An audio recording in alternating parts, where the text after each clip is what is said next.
Two Pints in a Corner is a music history podcast about the Channel Club in Boston, Mass.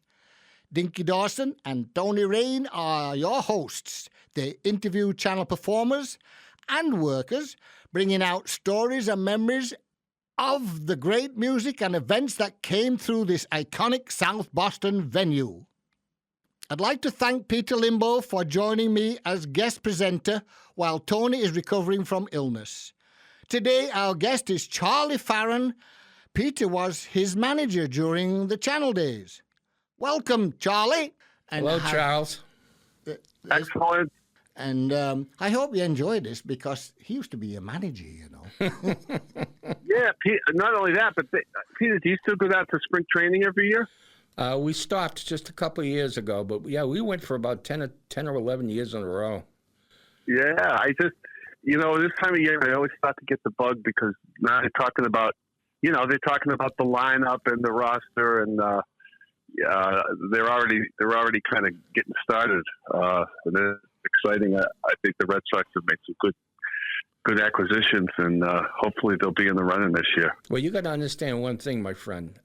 A, I love you to death, and B, I'm a Yankees fan. There you go. Well, I guess being the Yankees fan is pretty easy because they're always badass, But yeah, I miss you, man, and I keep an eye online. One of the great things about the modern day is you can keep in touch with people online a little bit, at least spy it and see what they're up to. And I always kind of pay attention to your posts, and you too, Dinky. A lot of cool stuff. Well, we're here with Two Pints in a Corner, which is the Channel podcast. And the Channel podcast being a situation where we talk about good stuff, like how you played 25 times since 1985. But I see that you used to play in Balloon. Now, tell us about that. The first show you did was opening for SAS. Can you believe that? SAS on the... Wow. And that was... June 13th, 1980 with Balloon. Did you say opening for SAS? Yeah, that's what it says. Yeah, I remember that. It was at the Channel, and that's when the stage was in a different spot then. Oh, that's right. It was Mad Hatter style. That's right. It was Mad Hatter style. style. Yeah, it was facing the other way. And it was like, wow, we're going to get a gig at the Channel. That was like a big deal. It changed. It changed when I come in because I took down that stupid roof that fell on Spinal Tap in the shoulder. Yeah, but I remember that. SAS gig. SAS was actually they were actually a really good band. They had that brothers singing together thing. Yeah, there was a lot of good bands at that time. I wasn't around doing that. I was out with mums and papas at that time, and then they got me in 1984. But it was just such a good time for everybody in Boston when that place opened. It was something so special that it's a scene, and most of the people. I mean, I see you were playing just about once a month, especially with Fahrenheit in 1985 on. And that once a month is like, everyone, the Fools, the Stompers, everybody was doing that, which was good because it was entertaining. People were having a good old time. The other great thing about the Channel was it was a great place just to hang. Yeah. I used to go there at night just to see anybody, and goof off and That's a good have point. a drink. That's a good point. Now, what do you think, Charlie, before you start talking about the playing side of it, what was the best night you ever went there to see someone different, to see someone like Roy Orbison, things like that? The Channel? Yep.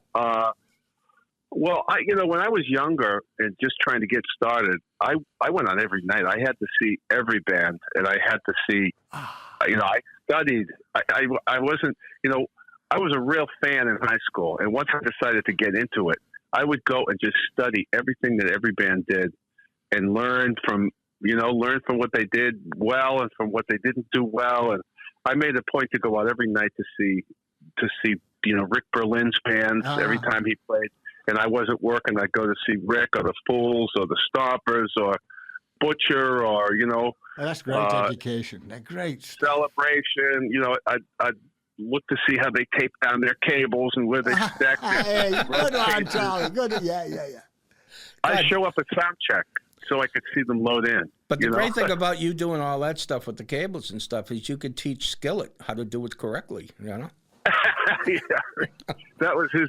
When he would hire a person for our crew, the first thing you'd see, do you know how to wrap a cable? Yeah, okay, let me see you wrap a cable. You know. Well, that channel stage knew how to have cables because there was tons and tons of gaffer's tape on that damn thing. And the only day it ever came off is when Gore was in there. They took everything off, cleaned everything, and nearly polished it. It was amazing. But nowadays there's much less cabling. Oh, it's all nowadays wireless. there's a lot less cables on stage. But you see, the thing is, the digital stuff takes away stuff. We humans don't hear digital; we hear analog. And your brain has to transfer that digital sound into analog, and a lot of it is ones and zeros, so it farts a lot. And that's really the bottom line. So you could hit a note and you say, that's not duff, but it is, because it's the way the digital works. But if you're playing on your guitar like you did years and years ago, and still do, with a big old speaker in there, crank it to the max, boy, it sounds like a Stompers or a Charlie Farron at the channel. Because you were loud and good, though, because that loud was flowing with the music and the air, and the channel loved that stuff, and the people that came to see you did. So I saw a picture, I think recently, I don't know if you had posted it, but it was one of those big, 10 cabinets high, 8 cabinets wide PA system on each side of the stage. Remember those great big that stand them on each side of the stage, and they'd be 50 feet tall, and PA systems. And I just laughed.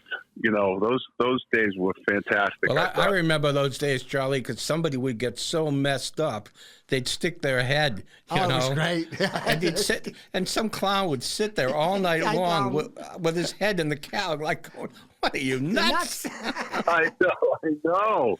I wonder where those guys are now. The headbangers still do that. If you go over to Germany and play like you're doing now, and really crank it up, which you do on the big stages, they're doing the same thing. In Germany, they've not lost that mentality of having my ears bleed by the end of the night, kind of thing, Well, I've been touring for the last 6 or 7 years, and almost all the bands are playing with silent stages now.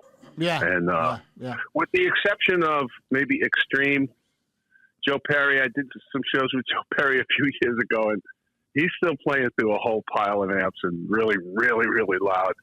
And there's a lot to be said for that, but I can't stand it like I used to be when I was 19. No, because you're playing more finesse stuff on the guitar, more flavor. And I understand.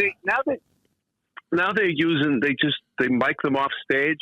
And on stage, there's hardly any sound now. Even like ZZ Top and Cheap Trick are not playing loud anymore. They have electronic ways of channeling their amp directly into the PA, and I don't know exactly how they do it, but even the drummers are using triggers a lot. Yeah, well, that's what I did, especially with reggae in the 80s. We were doing that within a circle, it's triggering the drums rather than having just syndromes, which I was part of, and then other drums that were around, we'd have trigger, and you have a D drum, and you hit the kick and stuff. You feel so good. Spoken like a true engineer. Well, you've got to have the feeling from bottom end on your little toe all the way through your body without volume necessarily, just the dynamic. Just the dynamic, yeah, you're right. And that's all you really need. That's why you can make a human go to the bath. I've done that. Made them go to the bathrooms easy. It's that kind of stuff where it's not the volume. I've done the loudest band in the world, Blue Cheer at the time. Oh, my God. Oh, yeah. They're awful. I put Peter Green in front of them. We had Fleetwood Mac in front of them in the Grandy Ballroom in Detroit. And Peter nodded at me, and I ran back from the mixing console right straight onto stage and plugged every amplifier in on stage, and Peter took his 16 bass and let the place rip. And boy, it was twice as loud as anything that came on after that, and that was Blue Cheer. They were like... They were the ones. They were the champions. They were, supposedly, but there was one that came through the channel that nearly blew the doors off. And they were from Europe, and they just were so loud. It was not obnoxious because it was a full drone. You could hear the vocals because I had a separate vocal system at that time in the channel, and so it didn't have to use the PA, but they used the PA and subsidiary stuff just so that they could get it louder than anything that ever happened. And that's when a few panels went in the back room area, you know, before they started building an echo place. But I didn't know that. That's interesting. Yeah, it's fun stuff. But you're right. If you're playing for an S like you are doing on opening for people right now, which I think is wonderful. Yeah, I think it's great too. Yeah, Peter, tell him what you were talking to me about. Before we went on the air, I was just talking about you saying that you're America's opening act, and I said if you go back to the '80s, and if somebody, I don't know, did you come up with that yourself?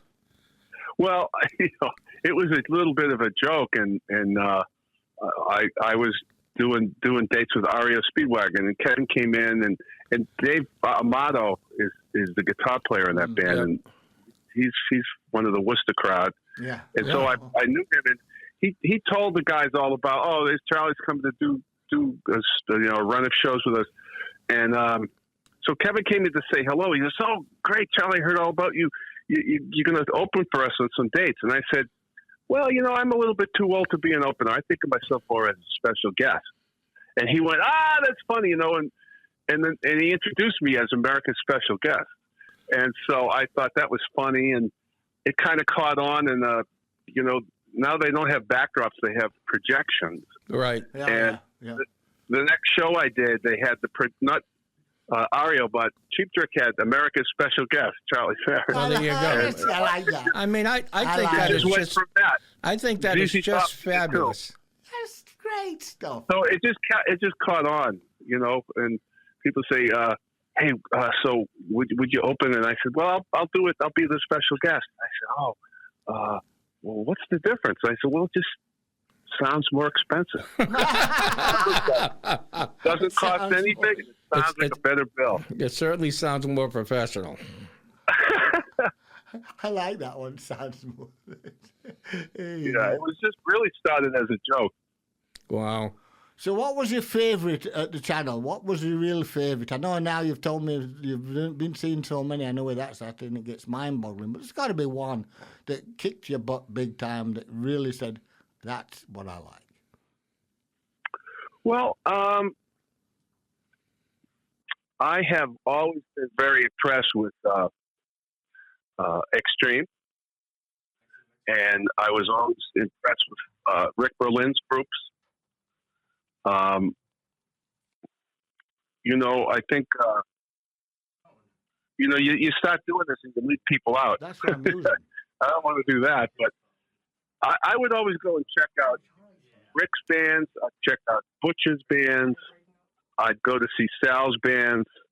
I didn't really, we were working all the time too. So it wasn't like, I would go out during the weekdays and see new bands playing. And that's the first time I saw, after I left the Joe Perry Project, when I left to do the Joe Perry Project, I remember Extreme was just starting with Nuno, and they were just getting going. And when I came back a couple of years later, back into the Boston scene, oh my God, they they had really turned into a good rock band. And I remember going to see them after the Joe Perry Project and just thinking, holy smokes, these guys really found themselves. So that's really one of the ones that really, really killed me. But when I was first coming up, I would go to see everybody that I thought was on the right trajectory, and I wanted to see what they were up to. And I remember going to see all those groups. I recently did an event with Joe Pett, and he was in a couple of Rick Berlin's bands, and they were I always thought of them as the Boston's Talking Heads. Yeah. They had that vibe to them. They did. That's a good one. Joe Pett's really known. I used to love watching him play. Oh man. And of course, the Fools Bar was great. They never did the same show twice. They were always super. See? And I did some dates a few years ago with the Tubes, and they remind me so much of the Fools.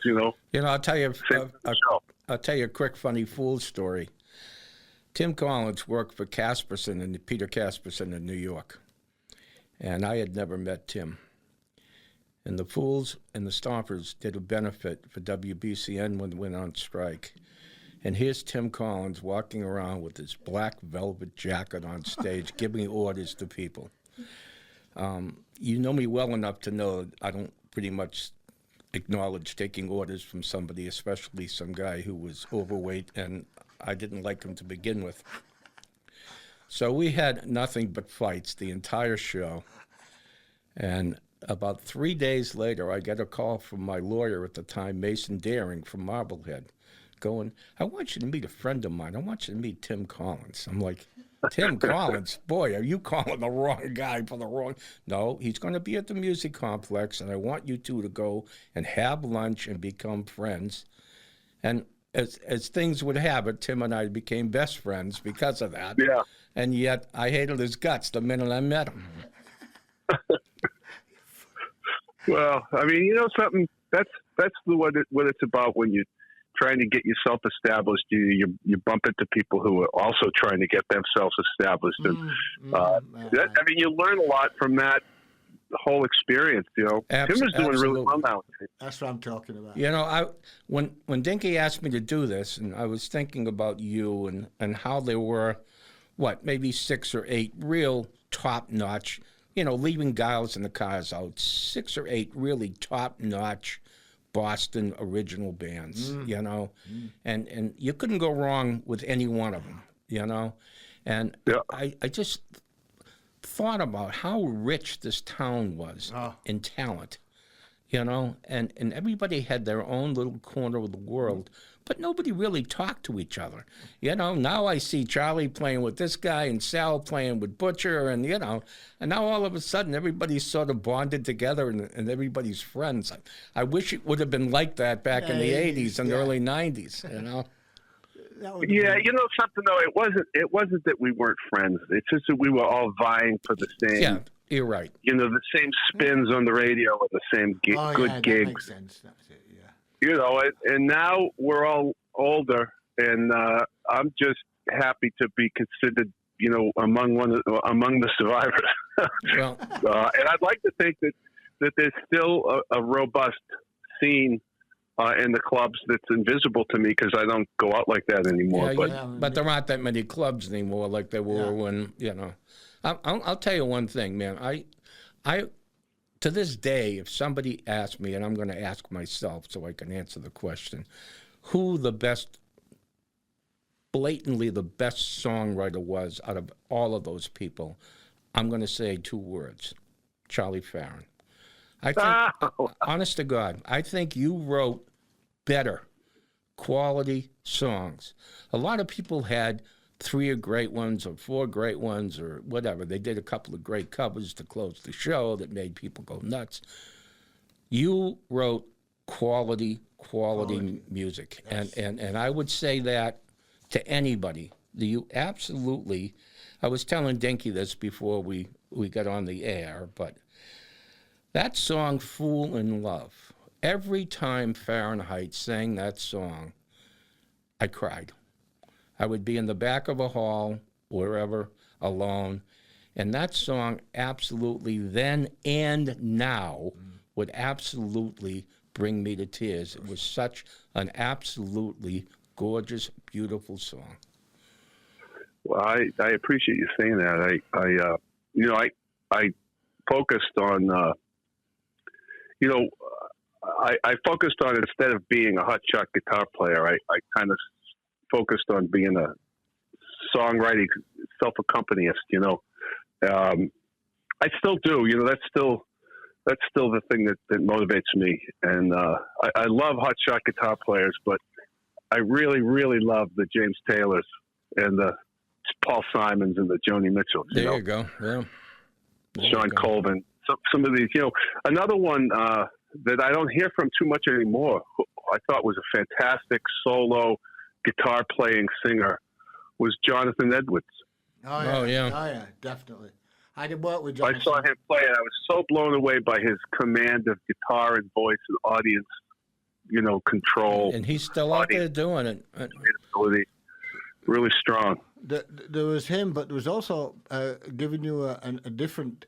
Around that time was Martin Mull, and Martin could do some good stuff. But because I did Jonathan Edwards and I did Eric Anderson, all those guys that were solos like that. But you're right. I think that he did the better one out of them all. But they still had their own flavors, every one of them. I went when speaking about Jonathan Edwards, when Tim Collins was managing Jonathan before Joe Perry and Aerosmith and all that nonsense, he and I went to see Jonathan play, and I actually met one of the Zombies who was working for CBS at the time, and my brother, being the biggest Zombie fan in the world, I tried to get an autograph and not be too outrageous, but I didn't make it.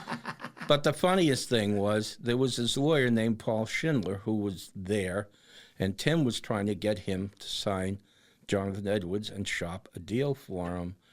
And for some odd reason, Schindler and I ended up becoming best friends, and he became my lawyer, but not Tim's. And it was all because of Jonathan Edwards. So, he has a place in my heart. That's great. And Paul was the guy that got, two of my people signed and put me in touch with the late, great Richie Cordell, who was the craziest human being that God ever put in the face of the earth. And I look back at all this now, man, and I look at you, how you stayed sane, had children, raised a family, married a lovely woman, and still kept your sanity is beyond me. Yeah. But God bless you, my son. I don't know about the kept the sanity part. Talking of... We have 7 grandchildren now. Oh my God. Charlie. Wow. Boy, you really are old. Never mind. I'm going home. We have, and sometimes 3 of them live in, with my daughter who lives in Nevada. But when she comes, she stays with us with her 3 kids. And then my daughter from Nashua, New Hampshire, has 4 kids. And all of them are over my house for that whole week. Oh, that's great stuff. Oh, my God. That's great stuff, Granddad. I love it. I mean, we have a 16-year-old. So you really are a fool in love, then, actually, coming back to the original thought process. You mentioned Martin Mull, and I saw Martin Mull perform with his fabulous furniture. Oh, do you remember that? Oh, Jesus. I thought he was so funny, It's great. That's why I mentioned him, because he's great. And he played guitar and sang songs, and one of the songs was a blues tune. I woke up this afternoon and one of my 2 Porsches was gone. Yeah. One of my 2 Porsches. Yeah. Oh, my God.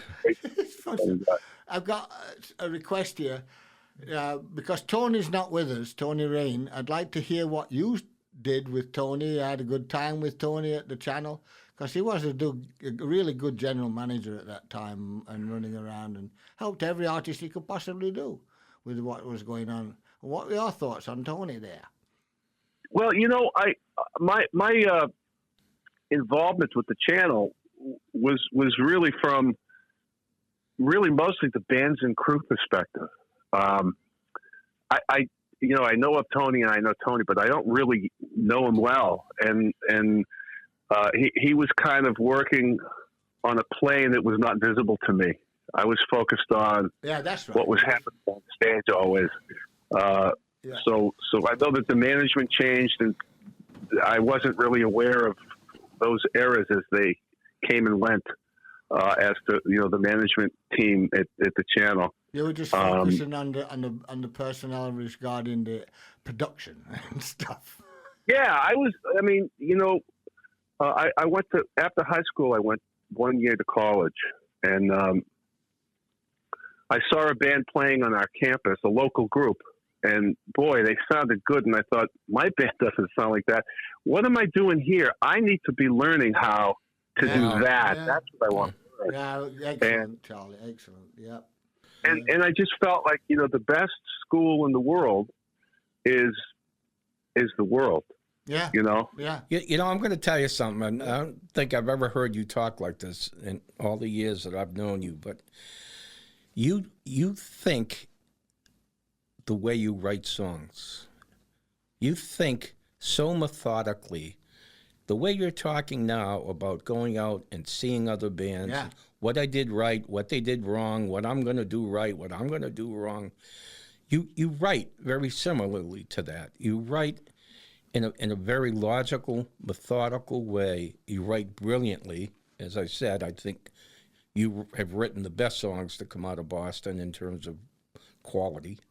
And I don't know, it's just something that I think is inbred there in the Farron family because, I don't know, it blows me away. I certainly appreciate you saying that, but... That's your old manager saying something even more than the manager would do. You know what?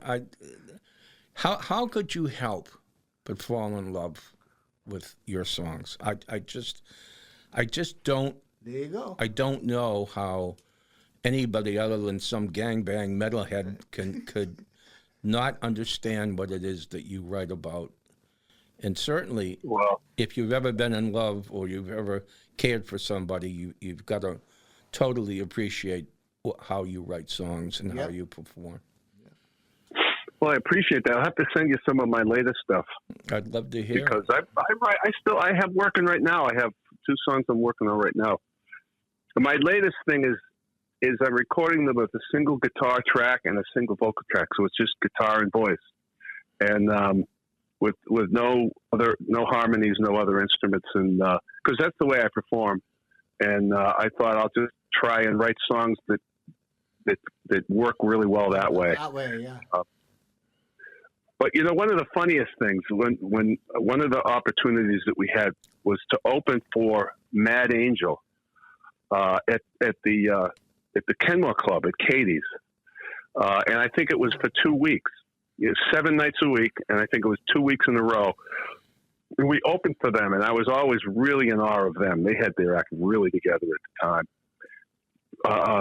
And Jimmy D'Angelo was like kind of the rock star of that band.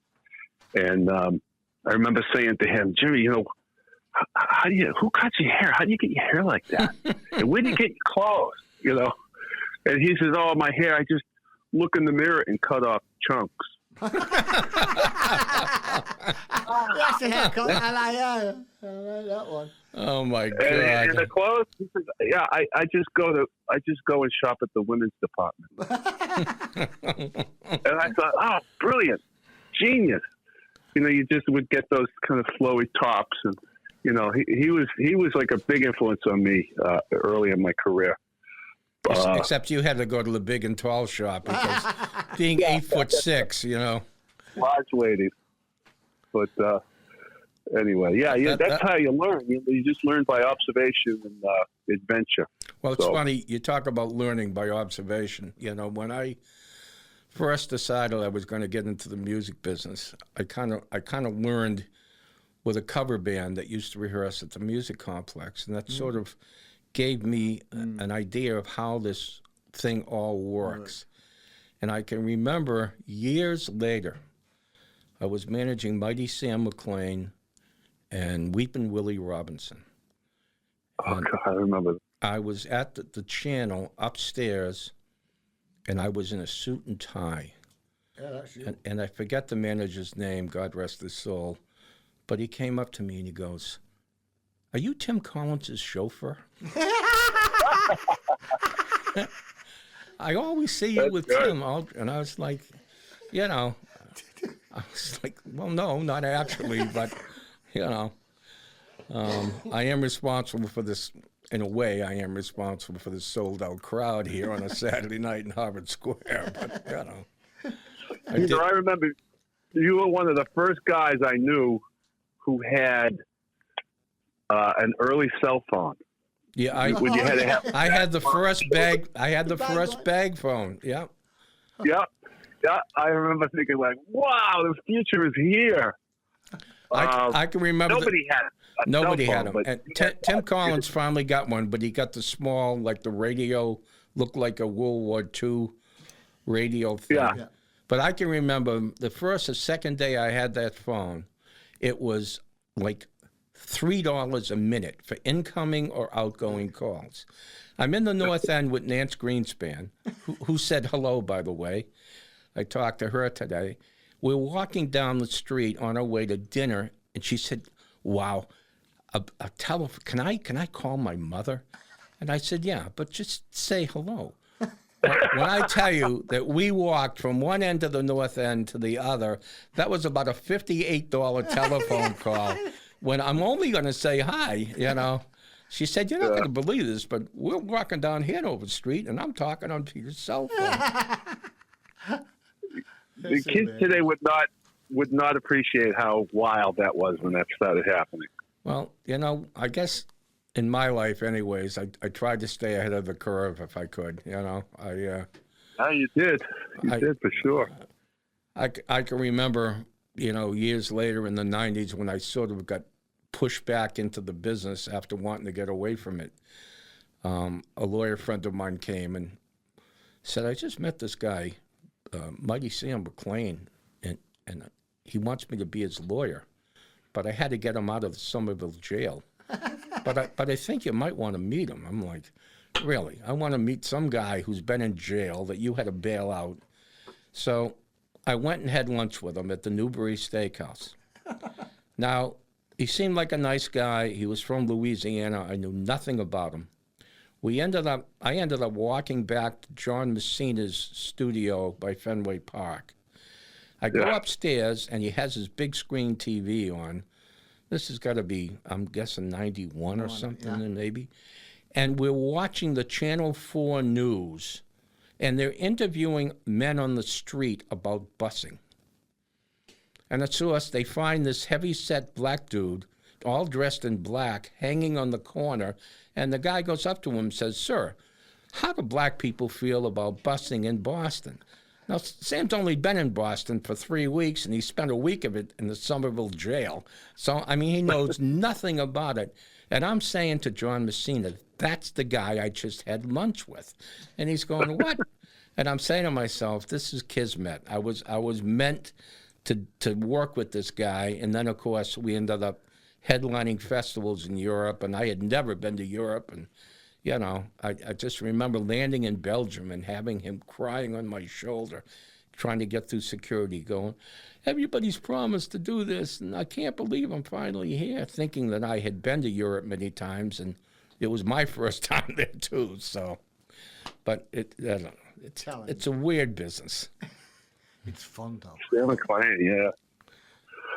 It's a life business. I mean, there's not, even though Peter says he's out of it, he's still talking about it because that was the fun times and yet very hard times too. We all went through this. I told Dinky the story. My brother, who's sitting here with me, was the senior counsel and vice president of Northeastern University, and I used to hang around there and go to hockey games and stuff like that. And they finally said, hey, we're going to start doing concerts at the arena. Why don't you come in and help us out? And I said, all right, why not? I'm sitting on my ass doing nothing, you know. And I can just remember talking to these people who I'd known for years by going into the hockey and basketball games and with my brother, and now I'm working with them. And they all want to ask me questions about my life because they knew me when I was, like everybody else in the music business, half out of my mind. And I can remember sitting down, we'd go out somewhere for a beer or something after work, and I'd have to give everybody the C, D, and E versions of these stories. Because if I ever really told them the A and B versions, they would absolutely kick my ass on the street. It's fun stuff. Fun stuff. Yeah, we got to laugh at you, Charlie. So anyway, before we end this little podcast here for, 45 minutes or something like that it's been fun. And have you got any more questions on there that you want to talk about? No, I don't think so. I don't know. I just have to, just sit down and say, I love your music. I love just about everything you've done. Someday I wanted you to write a book about what it was like being on the road with Joe Perry, though, and Doc McGrath. God rest his soul. You've got some souls here. Some really nice stories in that place. Because I heard the band stories once, and then I would hear Tim Collins' version, the Steve Barrasso's versions of the stories, and it was just amazing how different those stories were. Yeah, I wasn't really involved that long when Tim came on board, but Don Law was our man. Was Joe's man. That's right. Yeah, absolutely. When I was with him, and those those were wild days. Joe was in a pickle at the time, and the experience reflected that. But I've done shows, more recently with Joe in the last couple of years, and he's still Joe. I mean, he's still the same guy. But you know what? He doesn't seem like he's in that pickle anymore at all. That's great. Good news. God bless him. I mean, he was one hell of a talented guy. He really was. He really is, yeah. And he's a noisy, crazy punk rock guitar player. But boy, does he write those songs, and he really does write those great riffs, and that can't be taught. He is like the riff king of the world. He it really is. The thing that's interesting with Joe is that he really loved my old guitarist Peter Green. He absolutely. Oh yeah, well, me too. I love Peter Green. Yes, I loved him very much. I mean, I worked with him from 1968 through 1970 when Peter and I both left together, kind of thing. And I joined the Byrds, and he joined the airspace, and unfortunately didn't do a good job in the hospital with him. But Peter, every night whether it be a pub or a giant arena or wherever, his playing, his emotion, his feeling every night was second to none. It was unbelievable. And I wish you'd have seen him live, Charlie, because let me tell you, when we played the Tea Party here, we blew everybody in town away, and that was. I believe it. He was really something. And you know who else? You probably might know. And it was actually at the House of Blues, and it was actually the Joe Perry gig. I met Terry Reid. Oh yeah, Terry's good. He's good. And he was from that era too. And boy, what a great singer! Yeah. And so I was doing. I was going to go up and do 3 songs with the band, and Terry was going to come up and do a song or 2 with the band. And so while we're waiting to walk on and do our 10 minutes apiece, we got to hang out in the dressing room for a long, long time.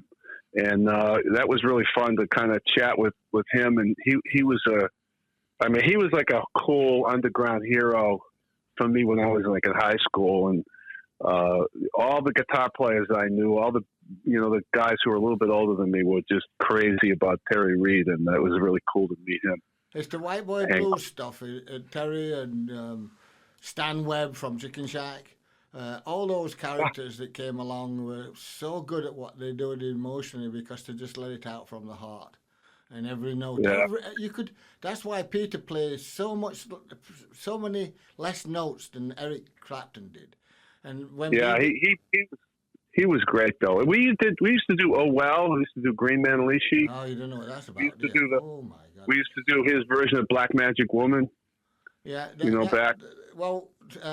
One day, Carlos Santana actually was the first time he ever came to England on a CBS tour with, I think it was Taj Mahal and a couple other people. They're playing the Albert Hall. We'd asked him, because we met him in San Francisco, we asked him, do you want to come in and join us? We were making an album called Then Play On. And, we got in there, he came in the studio, and Peter said... was actually just playing doodles on Black Magic Woman. And then he really went nuts on that. And then that happened, that he pulled his guitar out, and for 2.5 hours they jammed in the studio, playing everything. So Carlos learned Black Magic Woman in so many different ways and styles that Peter put on, but just straight blues from the heart. And he took it, and loved it, and that's what he did a real good job on it, And we've had a few like that. And we used to be able to go in them days out to people's house, like Grateful Dead stuff. We'd go over there when we were in California. Janice was an old friend of ours and stuff, and her band were just unbelievable stuff that we could get into with different sounds. Barry Melton and his guitar with his Fender and his Twin, and the old light in the back as a power soak, we put a 110 volt light in his back of his amplifier, and let him play like that. just really amazing sounds that Barry used to get, you know, and we loved it. That's Country Joe stuff, you know. Oh yeah.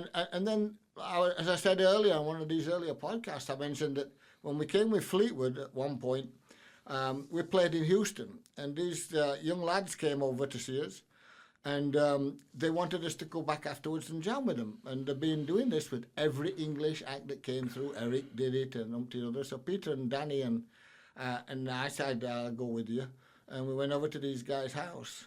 And these guys' house had been playing for about a year, if not more, together and jamming in the house. And they eventually... You should write a book. I did do it in 1989. We had this conversation about an hour ago, Charlie. I just found out that Dinky wrote a book myself. And then just to stop it, these young lads were eventually called ZZ Top. And so we... Yeah, wow, you know, Jesus. And then they've been friends of Mick and John, actually Mick more than John, because they love what he does and he works with them and stuff. And my old tour manager, Chris Adamson, went out and took them out the last time, took them to Russia, actually. And you're right, they're playing on little amplifiers and this, that, and the other, but it's such a nice job. it's really good, you know. But anyway, that's my side of things. But you see, I always went with guitarists. I moved from Peter Green to Clarence White, unbelievable guitarist, unbelievable with the bend of the sounds. I used to get the Leslie going around in the room, swirling around for the, live for the Birds. Wasn't born to follow. You would follow the motorbike right across with the guitar and stuff. And then I had John McLaughlin. I had Mahavishnu Orchestra for 2 years. And that was all me in the beginning in 1973 when they first started and stuff. And that first came out in 72 with Mahavishnu, and one of the first dates they did at Lennox with me, with my new sound system. I built a music reproduction system. Yeah, you played in the same system, but you didn't play with the mixers I built, the DBX mixers, because nobody would understand how to operate them because there's no numbers on the knobs. About 10,000. You know, the first time I saw Aerosmith was at the Kenmore Club, and nobody was there. There was about 30 people there. Yeah. And they had two voices in the theater. They played on the floor. Yeah. And there's no stage, and they had two voices in the theater cabinets. Yeah. And the mixer was 4. Do you remember those Shure? Sure, 4 channel jobs. Yeah. They just had. I think they had 4 volume knobs. Yeah. Right, and then I think they had 3 of them, and that was the mixing console. No, just volumes. Yeah. Can you imagine? That was what I did with Fleetwood Mac when we first started. Peter used to take the mixer on stage. It was a Selmer, same thing, but 2 amplifier mixer on the side of a stage on a chair, and there'd be 4 knobs on there with 4 mics, and we only really used 3 at that time when they first joined them. And Peter did it himself. No monitors, no nothing, just blasted out. No, I remember that. I've done many shows with no monitors in my early life. And you learn how to sing even better with no monitors. You don't necessarily need the earplug when you start getting weird sounds. You use your hearing naturally, and that's the whole thing of live sound. That's the whole beauty of it. The emotion that you can feel on a guitar, the emotion you can feel in your notes that you sing out of your mouth and stuff that you give in from the heart. And that's what you've been doing, Charlie, for all the time I've ever heard. If there was ever a guy from this town who sang from the heart, it's Charlie Farron. Yeah, there you go. And that's why I don't know, I'm not sure you could ever hear a bad word about you, either in your conduct, in your outlook, in your performance, in your vocals, your songwriting. I mean, I hate to say you were the perfect singer, songwriter, musician, but you might have been. And maybe you still are. Well, I appreciate you saying that, Peter. You know, I love that, and I love that you'll say that. I'm sure there are people who have other opinions, but I hope there's not too many of them. So I appreciate that so much, Peter. It's great. Well, you know what? You kept your ego in your pocket, and that was a hard thing to do back then because, you know, as much as it was competition about getting a record deal or getting the headline weekend gig at the channel, whatever it was all about ego. And as you know, I dealt with some people who had egos that were not particularly affectionate. And unlike most of those people, you were just Charlie Farron. Yeah. I mean, Yeah. you were a pleasure to work with. Everybody loved you, and you wrote great songs. And I don't know. I guess I'm just a fool in love. There you go. That's Okay, perfect. Charlie, I'm going to have to say thank you for being on 2 Pints in the Corner with the channel and stuff, and with our presenter, our guest presenter, Peter Limbo, and our guest sideman, Vinnie Limbo, sat over here, and my wife, Nancy, sat in the corner. It's just been entertaining. It's kind of like 2 Pints in the Corner over here. That's exactly what it is. Well, you know, that's what happens when old people get, not old people, but anybody gets to, well, you know, gets together at night. They'll have a drink of beer and a pint and start chatting about all these stories. And by the end of the night, you're trashed and have it, without knowing it, on a 1 pint of beer because you got so high from the stories. And that's what the whole process of this. Same with the podcast. We get high on what the momentum is on this podcast. We're remembering the channel. We're remembering Boston in the 80s, 90s, and now in 25. Oh, my God. Amazing. It's amazing. It's amazing. But think of the time on construction of everything. And that's what you've done, and you've followed it through, and you've got a pattern that that works with us. All of us are doing the same thing. We've got a pattern that really works. But when something like this comes along, you go, "Oh, let's have some fun," and stuff. I tell you what Dinky and Tony have put together. After I listened to my own nonsense on the podcast, Nonsense. Good one, Peter. we had a good time. We had a great time. But I went back to listen to a few of the other people that I knew. Oh God! And I'm like going, you know, you just, A, you forget things, and then B, all of a sudden you think of one thing, and it starts this flood Exactly. of stuff that you just go, Oh, I remember that. And, you know, my current wife, we've been together for 10 years. She didn't know me back in the day. And unfortunately, she sat through my interview with Dinky and Tony, and she managed to laugh it off. I was very surprised. To start turning down stuff, we're starting to get crackles from phones. Are you there, Charlie? Yeah. Oh, yeah, good. I'm here. Well, Listening to you guys. well, thank you very much, and thank you for everything. For having me. This conversation has been a blast, and it's great to reconnect with you, Peter. I miss you, and we'll have to get together and grab some lunch. Same here, Charlie. I would love to do that. I'm retired, and I'm at your beck and call, my friend. Excellent. Thank you, Charlie, and we'll see you. There's 2 Pints in the Corner, signing out. Okay. My best to Tony, too. Thanks. Thank you.